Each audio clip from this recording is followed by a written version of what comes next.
un poco, y hoy con este público tan respetuoso y tan respetable como son Tonatiuh, como es Mubieri, como es Ceci, como es, ay se me va, es Tonanzi y Chelo, ¿verdad? Tengo mente de teflón, ¿verdad? Pero vamos ahora a seguir con la siguiente parte de la lectura que estamos haciendo del libro El Llano en Llamas, y la vez pasada leímos En la Madrugada.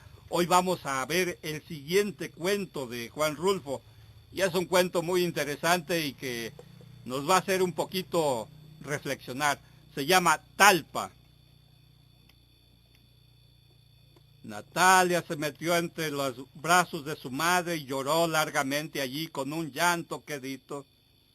Era un llanto aguantado por muchos días, guardado hasta ahora que regresamos a Cenzontla, y vio a su madre, comenzó a sentirse con ganas de consuelo. Sin embargo, antes, entre los trabajos de tantos días difíciles, cuando tuvimos que enterrar a Tanilo en un pozo de la tierra de Talpa, sin que nadie nos ayudara, cuando ella y yo, los dos solos, juntamos nuestras fuerzas y nos pusimos a escarbar la sepultura, desenterrando los terrones con nuestras manos, dándonos prisa para esconder pronto a Tanilo dentro del pozo y que no siguiera espantando ya nadie con el olor de su aire lleno de muerte. Entonces lloró. Ni después, al regreso, cuando nos vimos caminando de noche sin conocer el sosiego, andando a tientas, dormidos y pisando con pasos que parecían golpes sobre la sepultura de Tanilo. En ese entonces, Natalia parecía estar endurecida y tener el corazón apretado para no sentir bullir dentro de ella, pero de sus ojos no salió ninguna lágrima. Vino a llorar hasta aquí, arrimada a su madre, solo para acongojarla y que supiera que sufría, acongojándonos de paso a todos, porque yo también sentía ese llanto de ella dentro de mí, como si estuviera exprimiendo el trapo de nuestros pecados. Porque la cosa es que a Tanilo Santos, entre Natalia y yo, lo matamos. Lo llevamos a Talpa para que se muriera y se murió. Sabíamos que no aguantaría tanto camino, pero así y todo, lo llevamos empujándolo entre los dos, pensando acabar con él para siempre. Eso hicimos. La idea de ir a Talpa salió de mi hermano Tanilo. A él se le ocurrió primero que a nadie. Desde hacía años que estaba pidiendo que lo llevaran. Desde hacía años. Desde aquel día en que amaneció con unas ampollas moradas repartidas en los brazos y en las piernas, cuando después de las ampollas se le convirtieron en llagas por donde no salía nada de sangre, y sí una cosa amarilla como goma de copal que destilaba agua espesa. Después entonces me acuerdo muy bien que nos dijo cuánto miedo sentía de no tener ya remedio. Para eso quería ir a ver a la Virgen de Talpa, para que ella con su mirada le curara sus llagas, aunque sabía que Talpa estaba lejos y que tendríamos que caminar mucho debajo del sol de los días y del frío de las noches de marzo. Y así todo quería ir. La Virgencita le daría el remedio para aliviarse de aquella cosa que nunca se secaban. Ella sabía hacer eso, lavar las cosas, ponerlo todo nuevo de nueva cuenta, como un campo recién llovido. Ya allí, frente a ella, se acabarían sus males, nada le dolería ni le volvería a doler más. Eso pensaba él. Y de eso nos agarramos Natalia y yo para llevarlo. Yo tenía que acompañar a Tanilo porque era mi hermano. Natalia tendría que ir también de todos modos, porque era su mujer. Tenía que ayudarlo a llevándolo del brazo, sopesándolo a la ida y tal vez a la vuelta sobre sus hombros, mientras él arrastrara su esperanza. Yo ya sabía desde antes lo que había dentro de Natalia. Conocí algo de ella. Sabía, por ejemplo, que sus piernas redondas, duras y calientes, como piedras al sol de mediodía, estaban solas desde hacía tiempo. Conocía eso. Habíamos estado juntos muchas veces, pero siempre la sombra de Tanilo nos separaba. Sentíamos que sus manos ampolladas se metían entre nosotros y se llevaba a Natalia para que lo siguiera cuidando. Y así sería siempre mientras él estuviera vivo. Yo sé ahora que Natalia está arrepentida de lo que pasó, y yo también lo estoy, pero eso no nos salvará del remordimiento, ni nos dará ninguna paz ya nunca.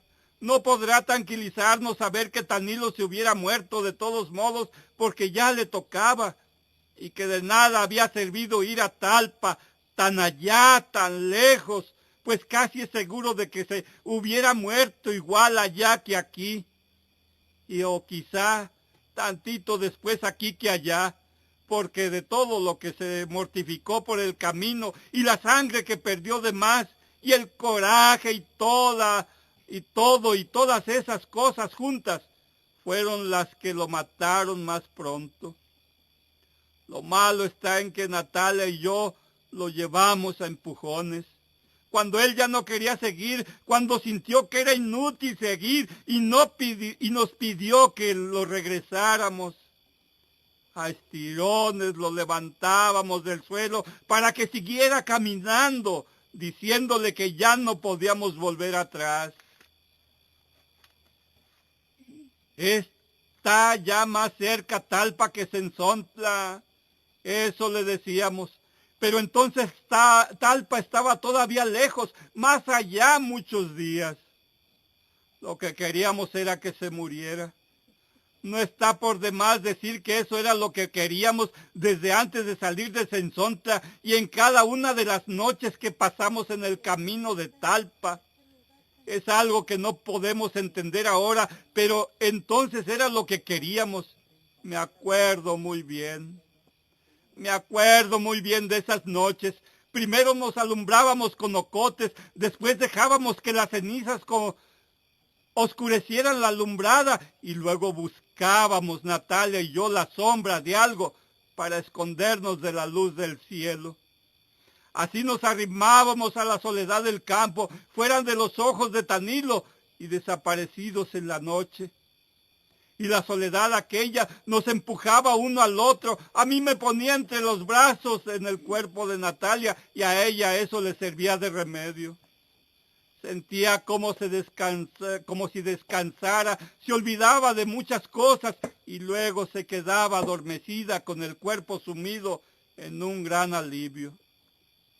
Siempre sucedía que la tierra sobre la que dormíamos estaba caliente y a la carne de Natalia, la esposa de mi hermano Tanilo, se le calentaba enseguida con el calor de la tierra. Luego aquellos dos calores juntos quemaban y lo hacían a uno despertar de su sueño. Entonces mis manos iban detrás de ella, iban y venían por encima de ese como rescoldo que era ella. Primero suavemente, pero después la apretaba como si quisiera exprimirle la sangre. Así, una y otra vez, noche tras noche, hasta que llegaba la madrugada y el viento frío apagaba la lumbre de nuestros cuerpos. Eso hacíamos, Natalia y yo, a un lado del camino de Talpa, cuando llevamos a Tanilo para que la Virgen lo aliviara. Ahora todo ha pasado. Tanilo se alivió hasta de vivir. Ya no podía decir nada del trabajo tan grande que le costaba vivir, teniendo aquel cuerpo como emponzoñado, lleno por dentro de agua podrida que le salía por cada rajadura de sus piernas o de sus brazos. Unas llagas así de grandes que se abrían despacito, muy despacito, para luego dejar salir a borbotones un aire como de cosa echada a perder que a todos nos tenía asustados. Pero ahora que está muerto, la cosa se ve de otro modo. Ahora Natalia llora por él, tal vez para que él vea desde donde está todo el gran remordimiento que lleva encima de su alma. Ella dice que ha sentido la cara de Tanilo estos últimos días. Era lo único que servía de él para ella, la cara de Tanilo, humedecida siempre por el sudor en que lo dejaba el esfuerzo para aguantar sus dolores. La sintió acercándose hasta su boca, escondiéndose entre sus cabellos, pidiéndole con una voz apenitas que lo ayudara. Dice que le dijo que ya se había curado por fin, que ya no le molestaba ningún dolor. Ya puedo estar contigo, Natalia. Ayúdame a estar contigo. Dice que eso le dijo. Acabábamos de salir de Talpa, de dejarlo ahí enterrado, bien hondo, en aquel como surco profundo que hicimos para sepultarlo. Y Natalia se olvidó de mí desde entonces.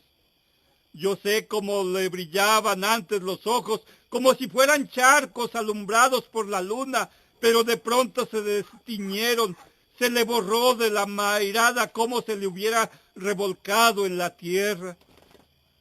Y pareció no ver ya nada. Todo lo que existía para ella era Tanilo de ella, que ella había cuidado mientras estuvo vivo y la había enterrado cuando tuvo que morirse. Tardamos 20 días en encontrar el camino real de Talpa. Hasta entonces habíamos venido los tres solos.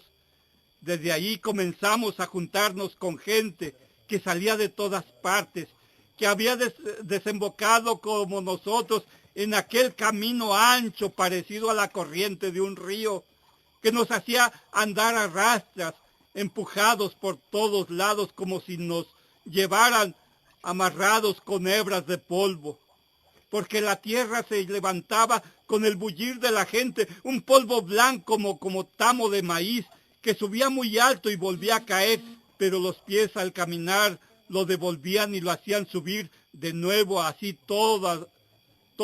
a todas horas estaba aquel polvo por encima y debajo de nosotros. Y arriba de esta tierra estaba el cielo vacío, sin nubes, solo el polvo, pero el polvo no da ninguna sombra. Teníamos que esperar a la noche para descansar del sol, de aquella luz blanca del camino. Luego los días fueron haciéndose más largos. Habíamos salido de Sensontla a mediados de febrero y ahora comenzaba marzo, amanecía muy pronto. Apenas si cerrábamos los ojos al oscurecer, cuando nos volvíamos a despertar el sol, el mismo sol que parecía acabarse de poner hacía un rato. Nunca había sentido que fuera más lenta y violenta la vida, como caminar entre un amontonadero de gente, igual si fuéramos un hervidero de gusanos apelotonados bajo el sol, retorciéndonos entre la cerrazón del polvo que nos encerraba a todos en la misma vereda y nos llevaba como acorralados. Los ojos seguían la polvareda, daban en el polvo como si tropezaran contra algo que no se podía traspasar. Y el cielo siempre gris, como una mancha gris y pesada que nos apretaba a todos desde arriba. Solo a veces, cuando cruzábamos algún río, el polvo era más alto y más claro. Zambullíamos la cabeza acalambrada y renegrida con el agua verde, y por momentos de todos nosotros salía un humo azul parecido al vapor que sale de la boca con el frío. Pero poquito después desaparecíamos otra vez entreverados en el polvo, cobijándonos unos a otros del sol, de aquel calor del sol repartido entre todos. Algún día llegará la noche, en eso pensábamos. Llegará la noche y nos pondremos a descansar. Ahora se trata de cruzar el día, de atravesarlo como sea para correr del calor y del sol. Después nos detendremos, después. Lo que tenemos que hacer por lo pronto es esfuerzo tras esfuerzo para ir deprisa detrás de tantos como nosotros y delante de otros muchos. De eso se trata. Ya descansaremos bien a bien cuando estemos muertos. En eso pensábamos Natalia y yo, y quizá también Tanilo, cuando íbamos por el camino real de Talpa entre la procesión, queriendo llegar los primeros hasta la Virgen antes que se le acabaran los milagros. Pero Tanilo comenzó a ponerse más malo. Llegó un rato en que ya no quería seguir. La carne de sus pies se había reventado y por los reventazón aquella empezó a salírsele la sangre. Lo cuidamos hasta que se puso bueno, pero así todo ya no quería seguir. Me quedaré aquí sentado un día o dos y luego me volveré a Cenzonta. Eso nos dijo. Pero Natalia y yo no quisimos. Había algo dentro de nosotros que no nos dejaba sentir ninguna lástima por ningún Tanilo. Queríamos llegar con él a Talpa porque a esas alturas, así como estaba, todavía le sobraba vida. Por eso, mientras Natalia le enjuagaba los pies con aguardiente para que se le deshincharan, le daba ánimos. Le decía que solo la Virgen de Talpa lo curaría. Ella era la única que podía hacer que él se aliviara. Que él se aliviara para siempre. Ella nada más. Había otras muchas vírgenes, pero solo la de Talpa era la buena. Esa le decía Natalia. Y entonces Tanilo se ponía a llorar con lágrimas que hacían surco entre el sudor de su cara y después se maldecía por haber sido malo. Natalia le limpiaba los chorretes de lágrimas con su rebozo y entre ella y yo lo levantábamos del suelo para que caminara otro rato más antes que llegara la noche. Así, a tirones fue como llegamos con él a Talpa. Ya en los últimos días también nosotros nos sentíamos cansados. Natalia y yo sentíamos que se nos iban doblando el cuerpo entre más y más. Era como si algo nos detuviera y cargara un pesado bulto sobre nosotros. Tanilo se nos caía más seguido y teníamos que levantarlo, a veces llevarlo sobre los hombros. Tal vez de eso estábamos como estábamos, con el cuerpo flojo y lleno de flojera para caminar. Pero la gente que iba allí junto a nosotros nos hacía andar más a prisa. Por las noches, aquel mundo desbocado se calmaba. Desperdigadas por todas partes brillaban las fogatas y alrededor de la lumbre la gente de la peregrinación rezaba el rosario con los brazos en cruz, mirando hacia el cielo de Talpa. Y se oía cómo el viento llevaba y traía aquel rumor revolviéndolo hasta hacer de él un solo mugido. Poco después, todo se quedaba quieto. A eso de la medianoche podía oírse que alguien cantaba muy lejos de nosotros. Luego se cerraban los ojos, se esperaba sin dormir a que amaneciera. Entramos a Talpa cantando el alabado. Habíamos salido a mediados de febrero y llegamos a Talpa en los últimos días de marzo, cuando ya mucha gente venía de regreso. Todo se debió a que Tanilo se puso a hacer penitencia. En cuanto se vio rodeado de hombres que llevaban pencas de nopal colgadas como escapularios, él también pensó en llevar las suyas. Dio en amarrarse los pies uno con otro con las mangas de su camisa para que sus pasos se hicieran más desesperados. Después quiso llevar una corona de espinas. Tantito después se vendó los ojos y más tarde, en los últimos trechos del camino, se hincó en la tierra y así andando sobre los huesos de sus rodillas y con las manos cruzadas hacia atrás, llegó a Talpa, aquella cosa que era mi hermano Tanilo Santos. Aquella cosa tan llena de cataplasmas y de hilos oscuros de sangre que dejaba en el aire al pasar un olor agrio como de animal muerto. Y cuando menos acordamos, lo vimos metido entre las danzas. Apenas sí nos dimos cuenta y ya estaba allí con la larga sonaja en la mano, dando duros golpes en el suelo con sus pies amoratados y descalzos, Parecía todo enfurecido, como si estuviera sacudiendo el coraje que llevaba encima desde hacía tiempo, o como si estuviera haciendo el último esfuerzo para conseguir vivir un poco más. Tal vez al ver las danzas se acordó de cuando iba todos los años a Tolimán en el novenario del Señor y bailaba la noche entera hasta que sus huesos se aflojaban, pero sin cansarse. Tal vez de eso se acordó y quiso revivir su antigua fuerza. Natalia y yo lo vimos así por un momento. Enseguida lo vimos alzar los brazos y azotar su cuerpo contra el suelo, todavía con la sonaja repicando entre sus manos salpicadas de sangre. Lo sacamos a rastras, esperando defenderlo de los pisotones de los danzantes, de entre la furia de aquellos pies que rodeaban sobre las piedras y brincaban aplastando la tierra sin saber que algo se había caído en medio de ellos. A horcadillas, como si estuviera tullido, entramos con él en la iglesia.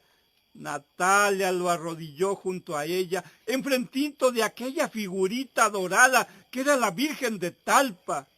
Y Tanilo comenzó a rezar y dejó que se le cayera una lágrima grande, salida de muy adentro, apagándole la vela que Natalia le había puesto entre sus manos.